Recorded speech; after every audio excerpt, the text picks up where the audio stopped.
Batman Beyond, Return of the Joker. The legend lives in the future. Dark secrets revealed. At first, it's all about revenge. Snot-nosed punk. I took care of his old man, didn't I?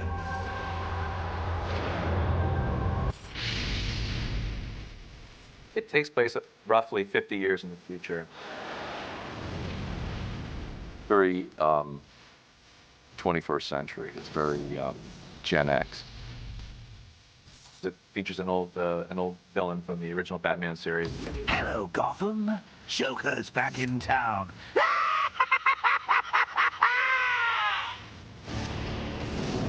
Today we're getting a bat's eye view on the set of the new Batman Beyond Return of the Joker movie. We're beaming in on Gotham.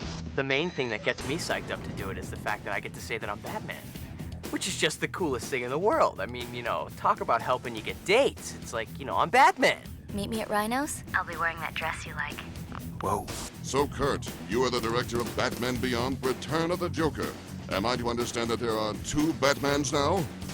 The main characters would be Terry McGinnis, Bruce Wayne, of course, as his mentor, and the old Batman. You get, two Batmen for the price of one. The title, Return of the Joker. How does the Joker come back? This is the big one. This is the one where we answer all the questions. I think the video will answer a lot of questions that the fans want to know what happened between the first Batman series and Batman Beyond. You know, kids, a lot has changed while your old Uncle Joker's been away. New Gotham, new rules, even a new Batman. I'm trying to be vague about it. Kevin, as the voice of Bruce Wayne, you must know the latest Gotham gossip. There is a huge plot point which is revealed. Will, you're the new young Batman. What's going on in Gotham this time? Can you tell us anything at all? You do learn a little bit about what happens to one of the Robins. Showtime! It's definitely gonna answer a bunch of questions. So, can you tell us a little bit about the animation process? People just assume that everything's all done with computers these days, and very little of it is actually, in the shows that we do, is actually done with computers. Whereas we don't have a crew of, say, cameramen or lighting. We do work with artists, and basically it's all put down as a blueprint on the storyboard. The storyboard is the biggest part of where you can do what might be considered the traditional directing. It's an incredibly interesting process, and one that I was completely unfamiliar with before I did this. I'd never done anything like this before. The first stage is the writing of the scripts, which takes a long time. Once a script is done, it comes in, and we are the first people to get our hands on it. I think the first thing that people think is that you actually watch the cartoon and you dub your voice in while you're watching the cartoon, which is what I thought coming in. And it's actually just the opposite. You come in and you dub your voice, and then they send the tape of your voice away, and then they animate around your voice. And we do it like an old radio play. It's funny. I know about all your other major enemies, but you never mention him. He was the biggest, wasn't he? It wasn't a popularity contest. And then it comes back from the animators a good 5 months later, 6 months later. And it needs what's called ADR. It's a cleanup process where they sync the voice track to the visual. And there's always extra mouth flaps in there, or there's a fight that needs cleaning up.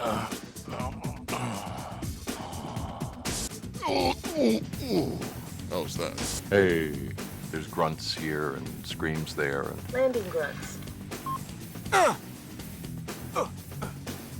that we dub, syncing visually. Now I get a kicking ha. See, it says right here. Follow your ha with an oof. Ha! Oof! Now, get to the plot points. Well, when we first meet Terry, you know that he definitely comes from a troubled past. He's was a kid who was in juvenile hall and all these kind of things, and his father gets killed.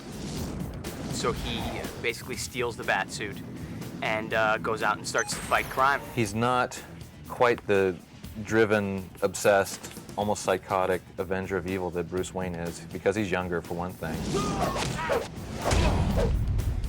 Cool. He's a little bit not happy-go-lucky, but he's got a little bit more of a sense of humor than Bruce Wayne does.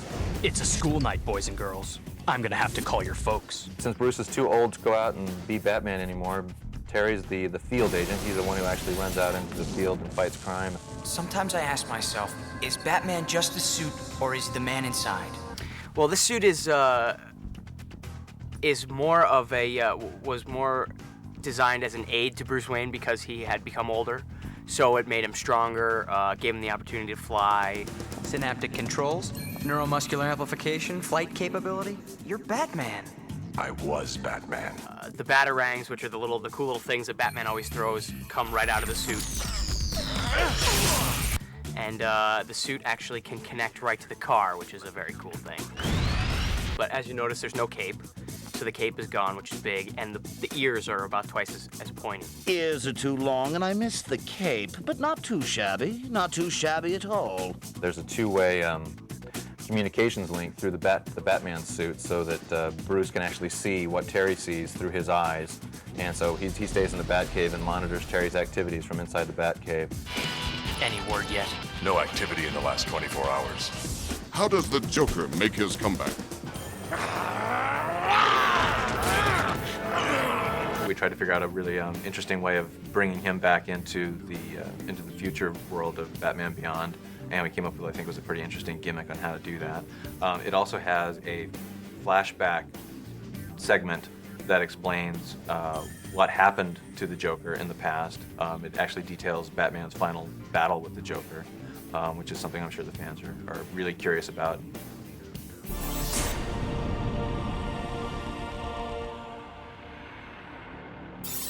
Batman Beyond was seen as an updating of the whole Batman legend. This is much more next generation. And musically, we wanted to try something a little bit different too. It's like an MTV video done to animation.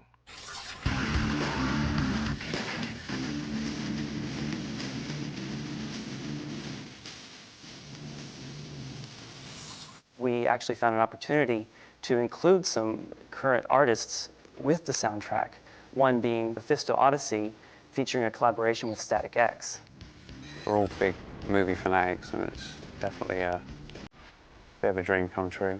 It's tension and release is the key in music and in film, I think. Tell me about the making of the music video. Geez, look at the sets. Look at this outfit.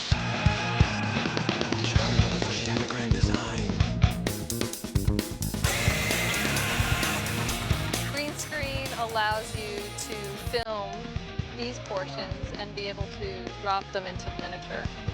Roll camera, please.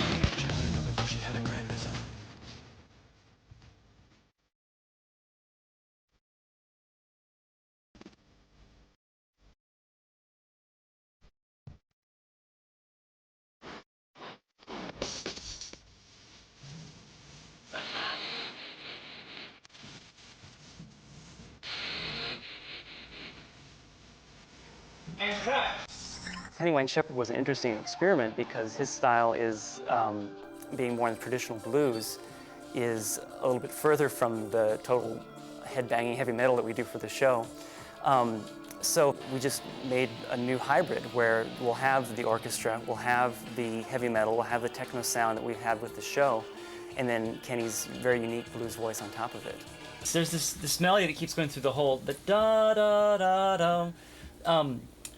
Because that's kind of the Batman Beyond theme, at the very, very beginning, if you could do something similar to that.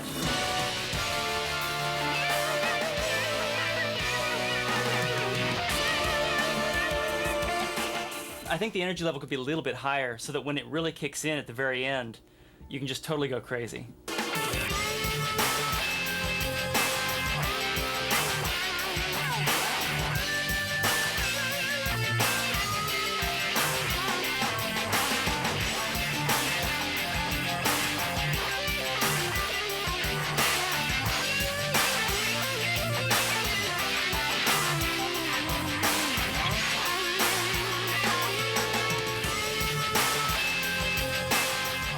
The Batman people called me and asked me to do the new movie. And, you know, I mean, I've been a big Batman fan most of my life, and the lead singer of my band is a huge comic book fan, so he was really excited for me when the offer came up. And, you know, I could be able to show my grandkids a Batman movie with my music on it, so that's cool.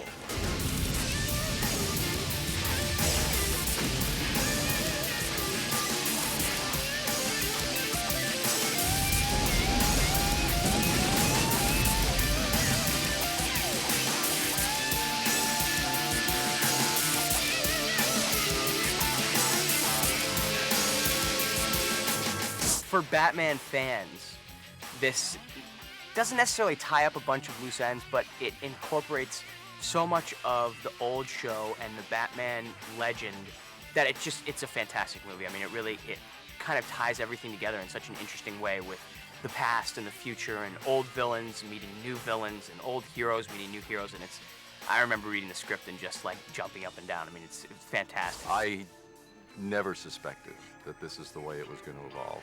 I don't think any of us did. It's fascinating. It's a really interesting concept, and I think the fans are going to love it.